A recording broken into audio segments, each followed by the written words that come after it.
जीवी क्लासेस में आप लोग का स्वागत है। भारत का इतिहास, आज हम लोग एक बैच स्टार्ट करेंगे। भारत का इतिहास फिगर के साथ देखा जाएगा, हर टॉपिक को फिगर वाइज देखा जाएगा, जिससे कि आपको पूरी की पूरी अच्छी तरीके से समझ में आ जाए। ठीक है ना। हम लोग भारत का इतिहास, और ये टॉपिक लुसेंट से लिया गया है। ठीक है ना। लुसेंट बुक का ये अक्सर पॉइंट्स यानी फैक्ट लिया गया है, कुछ एक्स्ट्रा फैक्ट भी इसमें इन्वॉल्व किया गया है। ठीक है। तो देखा जाएगा कि भारत का इतिहास कहाँ से, इसका लोकेशन क्या है, वर्ल्ड में इसका स्थान क्या है, ये सब हम लोग इसके थ्रू देखेंगे। तो भारत का इतिहास, ठीक है। अगर आप इस बैच को ज्वाइन करना चाहते हैं तो आप YouTube चैनल से ज्वाइन करें, और एक नंबर पर जो प्रॉब्लम हो आप इस नंबर पे बतला सकते हैं कि हमें क्या प्रॉब्लम है। ठीक है। तो भारत का इतिहास देखते हैं। तो भारत का इतिहास में आप ये देखिएगा कि नॉर्थ में हिमालय, नॉर्थ में क्या है, हिमालय से लेकर के साउथ में सी यानी समुद्र तक फैला हुआ जो देश है, यही देश क्या कहलाया, भारत कहलाया। देखिए अब हर जगह तो हिमालय नहीं मिलेगा, ठीक है, और इसके उत्तर में हो गया हिमालय और दक्षिण में है सागर। ठीक है। अगर ये इंडियन ओशियन है यानी हिंद महासागर है, इसके बीच में जितना भी एरिया जो मिलता है यही है भारत, और इसी के बारे में हम लोग को इतिहास यानी हिस्ट्री पढ़ना है कि कैसे भारत मानचित्र पे आया। तो ये लुसेंट का फैक्ट लिया गया है। ठीक है। इसी को हम लोग पॉइंट वाइज पॉइंट करके देखेंगे और याद करने की भी कोशिश करेंगे यहीं पे क्लास में ही। तो कहता है कि भारत का इतिहास उत्तर में हिमालय से लेकर, अभी आपने फिगर देखा भारत का इतिहास में कि उत्तर में क्या है, हिमालय है। ठीक है ना। उत्तर में हिमालय से लेकर दक्षिण में समुद्र तक फैला यह उपमहाद्वीप क्या कहलाता है, भारतवर्ष के नाम से जाना जाता है, यानी कि इस देश का नाम भारतवर्ष है। ठीक है। कहां से कहां तक देखा गया, तो उत्तर में हिमालय से लेकर के दक्षिण में समुद्र तक यानी हिंद महासागर तक ये फैला हुआ जो कॉन्टिनेंट, जो सब कॉन्टिनेंट है यानी उपमहाद्वीप है, इसी उपमहाद्वीप को क्या कहा गया, भारत कहा गया, इंडिया कहा गया। ठीक है। आगे है, कहता है जिसे महाकाव्य, अलग अलग हम लोग महाकाव्य भी देखेंगे, महाकाव्य को चित्र भी, इमेज भी दिखाया जाएगा कि किस प्रकार महाकाव्य होता है, रामायण, महाभारत। ठीक है। तो महाकाव्य और पुराणों में, जिसमें पुराणों की संख्या कितनी है, तो पुराणों की संख्या 18 है। दो बड़े बड़े महाकाव्य है। महाकाव्य कौन कौन है, तो एक रामायण है। ठीक है। ये रामायण महाकाव्य होता है, और कृष्ण पर आधारित गीता, भगवद गीता, ये सब क्या है, तो ये भी महाकाव्य है। ठीक है ना। तो इसमें भारतवर्ष अर्थात भारत का देश कहा गया है। भरत एक राजा हुआ करते थे, इनकी पिता माता का नाम शकुंतला था। ठीक है ना। और इन्हीं से जो उत्पन्न पुत्र हुए वो उनका नाम था भरत, और भरत के ही नाम पे इस देश का नाम भारत रखा गया। ठीक है ना। तो भारत का देश, ये जो कॉन्टिनेंट है, ठीक है ना, जो उत्तर में हिमालय से और दक्षिण में कहां तक फैला हुआ है, समुद्र तक फैला हुआ जो कॉन्टिनेंट है, ये कॉन्टिनेंट क्या कहलाएगा, क्या भारतवर्ष कहलाएगा। किसके नाम पर रखा गया, तो भारत के नाम पर रखा गया, यानी भारत का देश कहा गया। ठीक है। और यहाँ के निवासियों को, जो यहाँ रहते हैं भारत में, इस कॉन्टिनेंट में जो रहते हैं, सब कॉन्टिनेंट में, उसके निवासियों को क्या कहा जाता है, भारतीय कहा जाता है। अर्थात भारतीय का मतलब क्या होता है, यहाँ रहने वाले लोग, यानी भरत की संतान। भरत जो राजा था वह अपने आप को राजा था, और यहाँ रहने वाले उसके संतान को, उसको क्या कहा गया, भारतीय कहा गया, यानी भारत के लोग को भारतीय कहा गया। भरत एक प्राचीन कबीले का नाम था, अभी बताया, उसमें बहुत से कबीले हुए करते थे। ठीक है ना। जैसे पैगंबर मोहम्मद साहब कुरैशी कबीले के थे, ठीक उसी प्रकार से बहुत से कबीले हुआ करते थे। ठीक है। जिसमें एक कबीले थे जिनका नाम क्या था, भरत। प्राचीन भारतीय अपने देश को जम्मू द्वीप कहते थे। प्राचीन भारतीय अपने आप को भारत के नाम से नहीं जानता था, इससे पहले इसको कहा जाता था जम्मू द्वीप। जम्मू द्वीप का मतलब क्या हो गया, इसका मतलब ये है जामुन, यानी जामुन के वृक्षों का द्वीप। यहाँ बहुत साल पहले जामुन का वृक्ष हुआ करता था यह टापू पर, तो इस प्रकार से इसको जम्मू का द्वीप कहा गया। जामुन का द्वीप यानी कि जम्मू द्वीप कहा गया। बहुत सारा जामुन का वृक्ष होता था। प्राचीन ईरानी, आप देखेंगे ईरान के लोग, चलिए ध्यान दीजिए, तो इस प्रकार से यहाँ पे देखिए, इस प्रकार क्या है कि ये जामुन का पेड़ है, आपने जामुन को देखा होगा, ब्लैकबेरी को। उत्तर में हिमालय, ये आप ध्यान दीजिए, उत्तर में क्या है, हिमालय, और दक्षिण में सागर है, हिंद महासागर, ये कॉन्टिनेंट है, इसी का नाम क्या रखा गया, भारत रखा गया। भारत का संतान है ये, यहाँ के रहने वाले लोग को भारतीय कहा गया, ठीक है ना। अब यहाँ पे देखो ईरान, सबसे पहले आपको ये समझना होगा कि ईरान के लोगों ने इस भारत वर्ष को क्या कहा, भारत इंडिया को क्या कह के पुकारा, और कैसे इसका नाम इंडिया रखा गया, ये सब हम लोग अभी देखेंगे। तो यहाँ पे एक देखिए, एशिया कॉन्टिनेंट में एक देश आएगा यहाँ पे, ईरान, ठीक है ना। ये है ईरान, यहाँ पे क्या मिला, ईरान, ईरान है, और ये है इराक। तो ईरान के निवासी, और एक और आपको बता देते हैं जो आगे काम आएगा, ठीक है ना। यहाँ पे देखिए, ये यहाँ पे ये टर्की है, और यहाँ पे ग्रीस है, ठीक है ना। ग्रीस यानी यूनान, टर्की के जस्ट इस तरफ में क्या मिलेगा, ग्रीस यानी यूनान। इंग्लिश में बोला जाता है ग्रीस और हिंदी में यूनान, और ग्रीस की राजधानी कहाँ है, एथेंस है, ठीक है। तो इन दोनों के कंसेप्ट क्या था, ये क्या कहे थे भारत के लिए, तो कहा कि प्राचीन ईरानी, यानी पहले वाले जो ईरानी थे, वे इसे सिंधु नदी के नाम से जोड़ते थे, कि भारत जो है वो मेन रूप से सिंधु नदी के इर्द गिर्द ही है, इसलिए कहते थे कि सिंधु नदी के तरफ वाले लोग, तो सिंधु के नाम से जोड़ते थे, और वो सिंधु ना कह करके हिंदू कहते थे।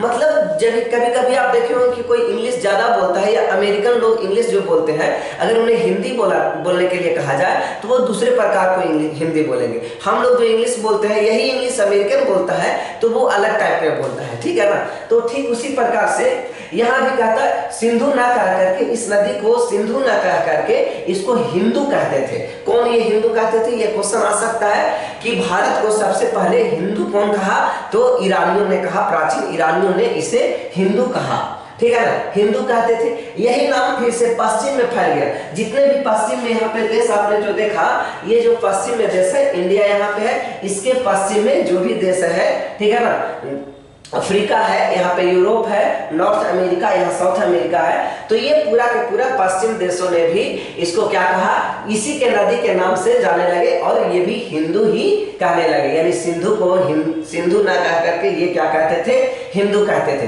तो कहता है कि पूरे देश को इसी एक नदी के नाम से जाना जाने लगा। यूनानी इसे इंदे और अरब इसे हिंद कहते थे। यूनानी क्या कहते थे, इंदे कहते थे। सब देश में भाषा की जो बोलने का तरीका है, टंग से जो आवाज निकलता है जीभ से, वो थोड़ा अलग अलग है, ठीक है। बोलते हैं उसी चीज को, लेकिन बोलने का तरीका है यहाँ पे क्या मिलती है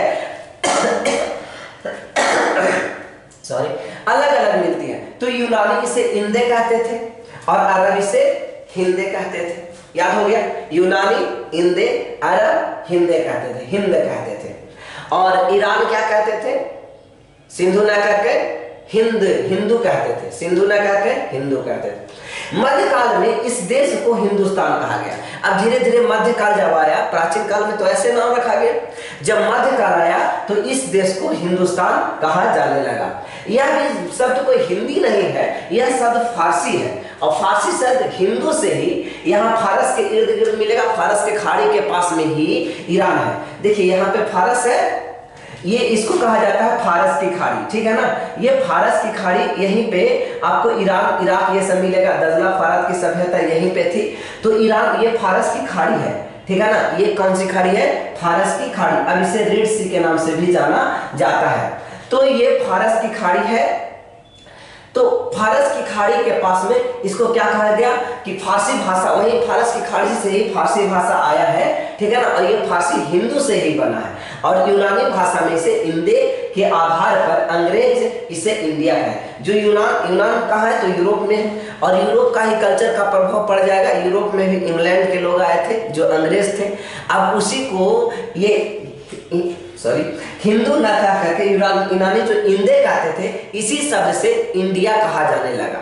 भारत को अंग्रेजों ने इंडिया कहा। कैसे इंडिया कहा, यूनानी शब्द इंडे से, यूनानी शब्द इंडे से या इंदे से, यूनानी शब्द इंदे से अंग्रेज इंडिया कहे। तो यहाँ पे आपको 2 या 3 पॉइंट देखने को मिला। ये 3 पॉइंट क्या क्या है, इसके बारे में थोड़ा सा डिटेल अध्ययन कर लेते हैं, ठीक है ना। इसमें क्या क्या मिला, तो यहाँ पे सिंधु नदी बहती है। कौन सा नदी? सिंधु नदी बहती है। और सिंधु नदी के नाम के चलते ईरानी सिंधु ना कह करके क्या कहे? हिंदू कहे। सिंधु ना कह कर क्या कहे? हिंदू कहे। इसे यूनानी लोग क्या कहे? यूनानी लोग इसे इंदे कहे। क्या कहे? इंदे कहे। ठीक है ना। और तो फारस में भी ये पूरा सब इंदे इंदे ही चलते रहा। ठीक है। और ये सिंधु कौन कहते? ईरान लोग ने कहा था, ईरान। अंग्रेज ने क्या कहा? अंग्रेज ने क्या कहा? अंग्रेज ने इसी शब्द, जो फारसी शब्द है इंदे, इसी शब्द को थोड़ा सा और बढ़ा दिए और इसे इंडिया कहा। क्या कहा? इंडिया कहा। तो यहां तक के क्लियर हो गया होगा। ये भारत कहां पे फैला हुआ है? तो नॉर्थ में हिमालय से लेकर के साउथ में हिंद महासागर तक फैला हुआ जो सब कॉन्टिनेंट है यानी महाद्वीप है, इसी को भारतवर्ष के नाम से जाना गया। यहाँ के राजे जो कबीले थे, उस राजा का नाम क्या था? तो उस राजा का नाम बताइए? भरत था। और भरत यहाँ के निवासियों को अपना संतान मानता था, तो भरत का संतान, यहाँ रहने वाले लोगों को भरत का संतान कहा गया। और ये संतान को एक पर्यायवाची शब्द से डिनोट किया गया, जिसको क्या कहा गया? भारतीय कहा गया। तो हिंदुस्तान जब इसको नाम हुआ, ठीक है, मध्यकाल में जब इसको हिंदुस्तान कहा जाने लगा, तो यहाँ के निवासी को क्या कहा गया? हिंदुस्तानी कहा गया। तो यहाँ तक के सारी टर्म क्लियर हो चुकी होगी। अब इससे आगे बढ़ाते हैं। कहता है विंध्य की पर्वत श्रृंखला। अब देखा जाए कि विंध्य रेंज कहाँ पे है? ठीक है ना। मध्य प्रदेश, राजस्थान, ये सब एरिया को मिला करके एक यहाँ पे विंध्य रेंज है। ठीक है ना। यहाँ पे देखो ये विंध्य रेंज है भारत में। ये एक मिनट, यहाँ पे देखिए ये विंध्य रेंज है। ये विंध्य अरावली में, ऐसे अरावली जो है ये राजस्थान में है। ये विंध्य नर्मदा नदी के इर्द गिर्द है। ठीक है। नर्मदा नदी विंध्य रेंज को इस तरफ आने देती है। और ये जो विंध्य रेंज है ये क्या करता है? भारत को दो भागों में लगभग बांट देता है। ठीक है ना। विंध्य रेंज विंध्य रेंज भारत को लगभग दो बराबर भागों में बांट देती है। तो यहीं पे लिखा हुआ है विंध्य की पर्वत श्रृंखला देश को उत्तर और दक्षिण दो भागों में बांटती है। उत्तर में इंडो यूरोपियन परिवार की भाषाएं बोलते हैं। कारण क्या है भाई? आपको एक एक चीज समझ में आ जाएगा मैप के आधार पर। ठीक है। यहाँ पे देखेंगे कि दो भागों में इसे डिवाइड किया गया। अब होता क्या है कि जब भाषाएं बोली जाती है तो किसी न किसी का प्रभाव पड़ता है। ठीक है। ये किसी न किसी का जो प्रभाव होता है वहां के रहने वाले कल्चर पर उसका डिपेंड करता है। जैसे उत्तर में जो लोग यहाँ पे हैं, ध्यान दीजिए, भारत के उत्तर में, अब ये नर्मदा नदी के इर्द गिर्द है ये। ठीक है ना। अब ये नर्मदा नदी यहाँ पे है। कौन सा नदी? नर्मदा नदी। और रेंज कौन सा था? विंध्य रेंज। उत्तर वाले क्या इससे प्रभावित होंगे या नहीं होंगे? ठीक है। इधर वाले लोगों से प्रभावित होंगे और दक्षिण वाले लोग इधर से प्रभावित होंगे। तो इनकी जो भाषाएं की जो मिक्सचर होगी, भाषा जो बोलने का तरीका होगा, इनका प्रभाव पड़ेगा ये यूरोपीय के जैसा। इसलिए इसे कहा दिया गया इंडो यूरोपियन। कौन सा भाषा ये लोग बोलते थे? तो इंडो यूरोपियन परिवार की भाषाएं बोलते थे। और दक्षिण में द्रविड़ शैली या द्रविड़ परिवार की भाषाएं बोलने का बहुमत था।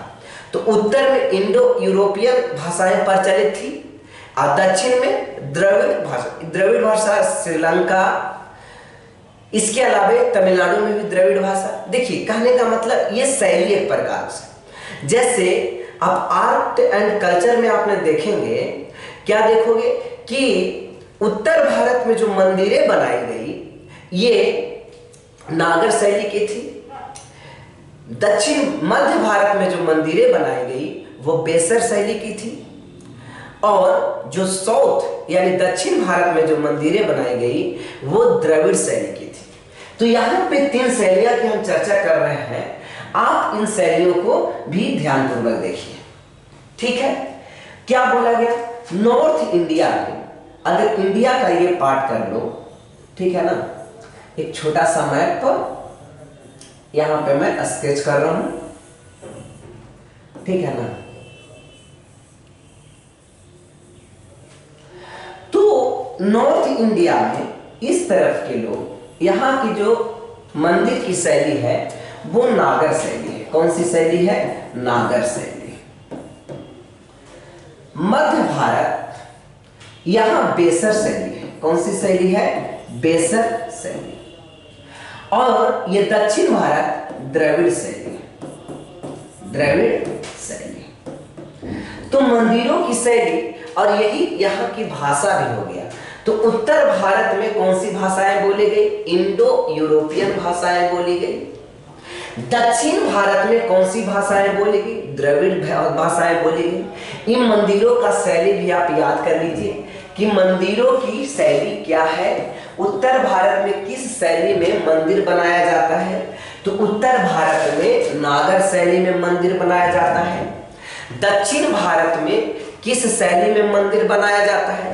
तो दक्षिण भारत में द्रविड़ शैली में मंदिर बनाया जाता है और मध्य भारत में बेसर शैली। अब आपको इसको याद करना उतना मुश्किल नहीं पड़ेगा। कैसे करेंगे इसे? नॉर्थ यानी नागर उत्तर में है, नॉर्थ उत्तर में है नॉर्थ, तो इसको हम लोग कह देंगे नॉर्थ है, नॉर्थ फॉर नागर। और ये है बीच में, ये इसमें है तो ये है बीच में, और बीच में है तो बेसर, बीच में है तो बेसर। और ये है दक्षिण में, ये कहां है? दक्षिण में, और दक्षिण में है तो द्रविड़। ठीक है, तो आपको याद हो गया होगा कि उत्तर में नागर शैली की मंदिरें का निर्माण कराई जाती है, दक्षिण में द्रविड़ शैली की मंदिरों का निर्माण करवाया जाता है और मध्य भारत में बेसर शैली। तो यहाँ की जो भाषाएं होगी वो द्रविड़ शैली में भाषा होगी। आगे देखिए, तो इस प्रकार से इंडो यूरोपियन परिवार ये सब बहुमत है। भारत की जनसंख्या का निर्माण जिन प्रमुख नस्लों का मिश्रण है, भारत में आबादी के अनुसार नस्ल, अभी देखिए कि भाषाएं 2 प्रकार की भारत में मेन रूप से थी, एक इंडो यूरोपियन भाषा, दूसरा द्रविड़ भाषा। नर्मदा नदी या विंध्य रेंज के ऊपर में इंडो यूरोपियन भाषा, विंध्य रेंज के दक्षिण में नीचे कौन सी भाषा? द्रविड़ भाषा बोली जाती थी। यहाँ के रहने वाले लोग में नस्ल भी अलग अलग है। जैसे अब पंजाब वाले लोग में देखिएगा तो आप वहां देखेंगे कि यहाँ के लोग लंबे होते हैं, ठीक है। वही मेरे देखिए हम लोग का साइज थोड़ा सा, बिहार एरिया में हम लोग का साइज थोड़ा सा कम है, ठीक है। तो कहने का मतलब यानी और स्ट्रक्चर भी अलग अलग होता है। आप देख करके पहचान जाइए कि ये विदेशी है ना। यहाँ पे मेरा बैच यहाँ गया में चल रहा है बाईपास पे, तो यहाँ से नजदीक बोध गया है। बोध गया में टूरिज्म आते हैं, विदेशी लोग आते हैं और उनको आप देख करके पहचान जाइएगा कि ये भारत का नहीं है। यानी कि इनका जो स्ट्रक्चर होता है, आदमी ह्यूमन का जो स्ट्रक्चर होता है, ये भी अलग अलग स्ट्रक्चर की होती है। तो कह रहा है कि इनका जो नस्ल है ये भी मिश्रण से हुआ है। भारतीय लोगों का नस्ल भी मिश्रण से हुआ है, जिसमें सबसे पहले जो प्रकार है वो है प्रोटो ऑस्ट्रेलियाइड। क्या है? Proto Australoid. फर्स्ट में क्या है? प्रोटो ऑस्ट्रेलियाइड, ठीक है ना।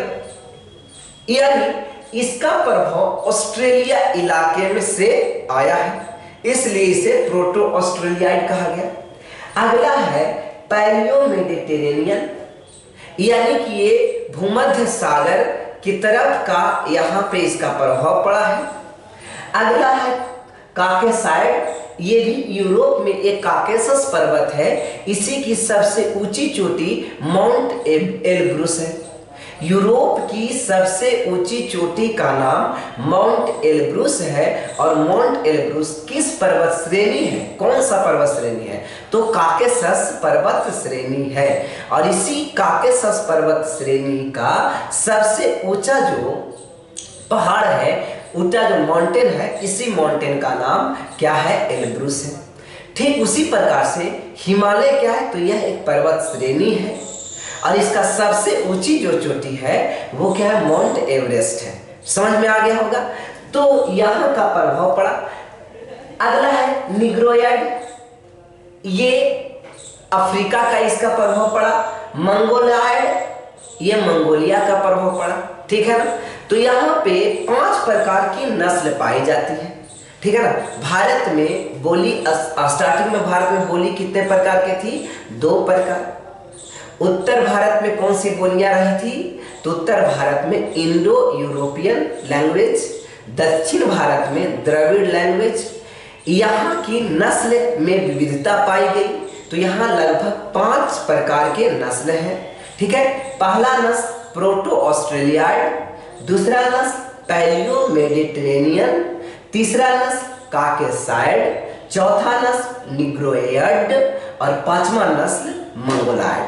तो आपको ये 5 नस्ल याद कर लेना होगा। ठीक है ना। अब आगे देखिए, कहता है भारतीय इतिहास के अध्ययन की सुविधा के लिए 3 भागों में बांटा। ठीक है। अगर भारत के इतिहास को एक ही भाग में पढ़ लेंगे तो लेंदी हो जाएगा, तो इसको सुविधा के लिए इसे 3 भागों में बांटा। पहला भाग को कहा गया प्राचीन भारत, एंशिएंट हिस्ट्री। दूसरा को कहा गया मध्यकालीन भारत, मिडिएवल हिस्ट्री। और तीसरा है आधुनिक भारत, मॉडर्न हिस्ट्री। तो ancient history, medieval history, modern history. अच्छा, ये क्वेश्चन हो सकता है कि ये इतिहास को जो बांटा गया, डिवाइड किया गया, कौन डिवाइड किया होगा, किसका श्रेय जाता है, तो कहता है सबसे पहले इतिहास को 3 भागों में बांटने का श्रेय जर्मन इतिहासकार क्रिस्टोफ सेलियरस को जाता है। जर्मनी के एक इतिहासकार हैं जिनका नाम क्रिस्टोफ सेलियरस है। जर्मनी के एक साइंटिस्ट हैं, इतिहासकार हैं, ठीक है, हिस्टोरिकल्स हैं, जिनका नाम क्या है, क्या नाम, क्रिस्टोफ सेलियरस। याद रहेगा, क्रिस्टोफ सेलियरस। पूछेगा क्वेश्चन, भारत को 3 भागों में डिवाइड किया गया। भारत के इतिहास को 3 भागों में डिवाइड किया गया। प्राचीन भारत, मध्यकालीन भारत, आधुनिक भारत। किसने बांटा, कौन से देश के ये निवासी था, तो ये निवासी जर्मनी का था। कौन सा देश का, जर्मनी का। जर्मनी की राजधानी कहाँ है, वर्लिन। वर्लिन किस नदी के तट पर है, स्प्री नदी के तट पर। ठीक है। तो इस प्रकार से हम लोग धीरे धीरे करते करते अभी और आगे सीखने की कोशिश करेंगे। तो कौन सा इतिहासकार था जो इसे 3 भागों में बांटा था भारत के इतिहास को, तो क्रिस्टोफ सेलियरस ने। क्रिस्टोफ सेलियरस ने। अब अगर हम चर्चा करें प्रोटो ऑस्ट्रेलियाइड, तो प्रोटो भारत यहाँ पे है, ये ऑस्ट्रेलिया का प्रभाव पड़ा, इसलिए इसे प्रोटो ऑस्ट्रेलियाइड, यहाँ की भाषा का प्रभाव पड़ा, सॉरी यहाँ की नस्ल का प्रभाव पड़ा, प्रोटो ऑस्ट्रेलियाइड, ऑस्ट्रेलिया से ऑस्ट्रेलियाइड। फिर है पैलियो मेडिटेरेनियन। अब यहाँ पे आप देखिए मेडिटेरेनियन यहाँ पे है, मेडिटेरेनियन सी, ठीक है ना, तो इसका प्रभाव पड़ा। फिर क्या है, काकेसाइड। अब देखिए यहाँ काकेशस माउंटेन है, यहाँ पे काकेशस माउंटेन है, ठीक है ना, याद रहे, सॉरी यहाँ पे काकेशस यूरोप में, और सबसे ऊंची चोटी माउंट एल्ब्रूस, काकेशस पर्वत श्रेणी की सबसे ऊंची चोटी माउंट एल्ब्रूस है, ठीक है ना। और क्या है, अगला है निग्रोयड, ये अफ्रीका का इसका प्रभाव पड़ा। और फिर क्या है, एक और बच गया मंगोलायड, ये मंगोलिया का है, ठीक है ना। तो यहाँ पे आप मंगोलिया मैप में देख सकते हैं, ये वाला पार्ट का है मंगोलिया, है चीन के ऊपर मंगोलिया। अब यहाँ पे आइए प्राचीन भारत, ठीक है ना, एंशिएंट हिस्ट्री के बारे में कहता है कि प्राचीन भारतीय इतिहास के विषय में जानकारी मुख्यतः 4 स्रोतों से मिलती है। प्राचीन इतिहास, अब उतना पहले वाले आदमी तो आज तक जीवित है नहीं कि इतिहास की जानकारी तो अब कहीं ना कहीं से लेना होगा। तो इतिहास की जानकारी के लिए यहाँ पे 4 प्रकार के, ठीक है, ब्यौरा इकट्ठा करने के लिया गया। जानकारी कहाँ से प्राप्त हुआ? तो यही 4 प्रकार से। धर्म ग्रंथ से प्राप्त हुआ, ऐतिहासिक ग्रंथ, विदेशियों का विवरण और पुरातत्व संबंधी साक्ष्य। पहला क्या है? धर्म ग्रंथ। धर्म ग्रंथ, ऐतिहासिक ग्रंथ। आपको ये याद करना होगा कि प्राचीन इतिहास को समझने के लिए, प्राचीन इतिहास की जानकारी प्राप्त करने का स्रोत क्या है? तो प्राचीन इतिहास की जानकारी प्राप्त करने का स्रोत 4 है, जिसमें पहला स्रोत क्या है? धर्म ग्रंथ। दूसरा स्रोत क्या है? ऐतिहासिक ग्रंथ। तीसरा स्रोत क्या है? विदेशियों का विवरण। और चौथा स्रोत क्या है? पुरातत्व संबंधी साक्ष्य। धर्म ग्रंथ में धर्म से संबंधित बातें हैं, जैसे धर्म ग्रंथ में आप यहाँ पे देख सकते हो, मैंने जो कहा था कि लगभग पूरी इतिहास, लूसेंट का लगभग पूरी इतिहास हम लोग इमेज की सहायता से अध्ययन करेंगे। एकदम तांडव मचा देना है लूसेंट में। लूसेंट का एक भी फैक्ट नहीं छूटना चाहिए, ठीक है? और मैं इसे छूटने भी नहीं दूंगा। बस वीडियो में कंटिन्यूटी बनाए रखिए। तो ये ऋग्वेद, यजुर्वेद, सामवेद, अथर्ववेद, तो ये धर्म ग्रंथ है। धर्म ग्रंथ इतना ही नहीं है, इसके अलावे भी धर्म ग्रंथ है, जैसे श्रीमद् भागवत गीता, अग्नि पुराण, वायु पुराण, अलग अलग ये सब, ठीक है? ये सब क्या है? धर्म ग्रंथ है। अगला आपने क्या देखा था? धर्म ग्रंथ के बाद दूसरा ऐतिहासिक ग्रंथ, ठीक है ना? ऐतिहासिक जो इतिहास को लिखे थे, ठीक है ना? तो ऐसे में कौन है इतिहास को लिखने वाले? विशाख दत्त, मुद्रा राक्षस एक बुक है, किसने लिखा? विशाख दत्त ने। तो ये ऐतिहासिक ग्रंथ है, इससे भी जानकारी प्राप्त, भारत के प्राचीन इतिहास की जानकारी प्राप्त करने में ये भी बहुत बड़ा योगदान देता है, ठीक है? फिर है कल्पसूत्र। कल्पसूत्र किसने लिखा? भद्रबाहु ने।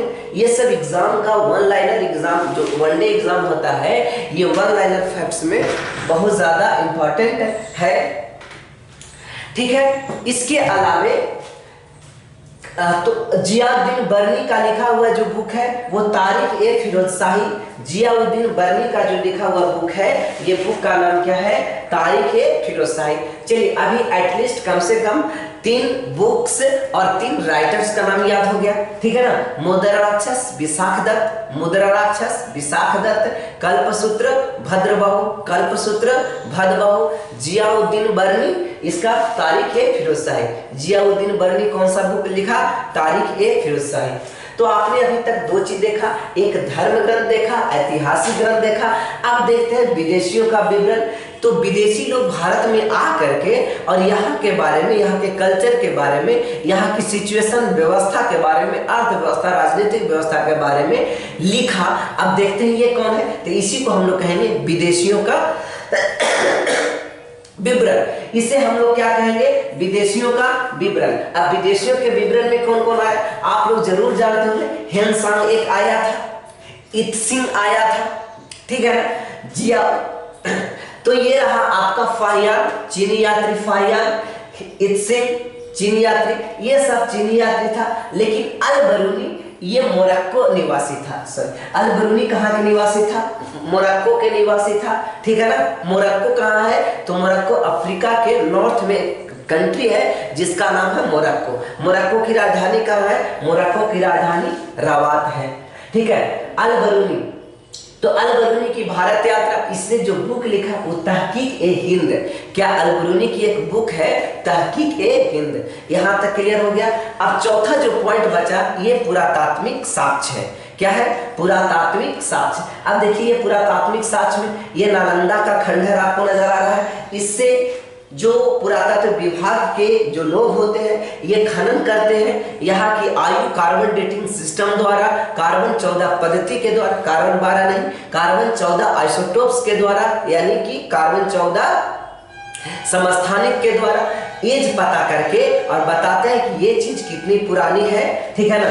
तो ये नालंदा का ये विश्वविद्यालय का ये खंडहर है, ठीक है? ये बहुत प्राचीन है, इससे पता चला, ठीक है? ये देखिए मोढेरा का ये प्राचीनतम मंदिर है, इससे पता चलेगा, ठीक है? और यहाँ पे देखिए पुरातात्विक खनन खनन के दरमियान आर्कियोलॉजिकल डिपार्टमेंट वाले लोगों ने इस प्रकार से लोगों को पता लगाता है। देखिए ये मनुष्य की हड्डी है, ये पता लगा देता है कितनी प्राचीन है ये, इसकी आयु का पता लगा दिया। अब पता चला कि इस समय भी लोग यहाँ पे निवास करते थे, इस प्रकार से मृदभांड वगैरह बनाया करते थे। ठीक है, तो अब देखिए ये इंडस वैली सिविलाइजेशन का, सिंधु घाटी सभ्यता का बहुत ही चर्चित नमूना यहाँ पे दिखाया गया है। यह एक उस समय का स्विमिंग पूल है, ठीक है ना, विशाल स्नानागार, मोहनजोदड़ो से प्राप्त ये विशाल स्नानागार, यानी ये सब साक्ष्य जो प्राप्त हुए ये क्या है, पुरातत्व विभागों ने पुरातात्विक साक्ष्य है। ठीक है, तो इस प्रकार से हिस्ट्री का